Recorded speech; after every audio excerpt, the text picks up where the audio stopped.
Això es deia la boia. Però no t'ho perdis, això era per esmorzar amb aioli.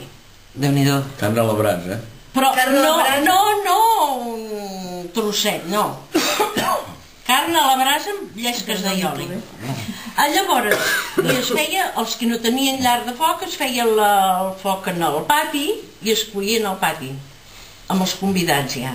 Es anava a l'ofici amb la cotó d'aioli. Després es anava al concert que es feia. Ai! Per això tothom combregava, llavors. Al migdia es feia un concert i després el gran dinar. Que es feia?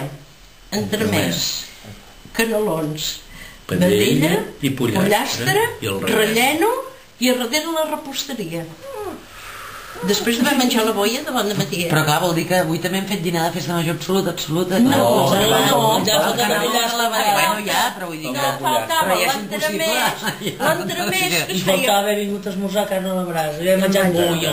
Boia. El xai vell de la O sigui, faltava venir a esmorzar, a menjar carn a la brasa, la boia, que en dèiem, que ara ja no compraríem boia, perquè compraves, ara compraries la...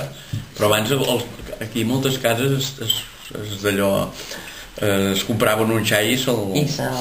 I a la tarda s'estrenava l'abric, no? I a la tarda, per anar a la professor... S'estrenava l'abric, que ja anava petit. Per collons. Ja no tancava el botó d'aquí. I s'estrenava les sabates d'hivern. I que en veies algun decordat així, d'allò que ja no sabies com es anava a buscar el pandoní. Bueno, què hem de dir? Vinga, el pla. Però era, clar, a veure, primer, molt més fred.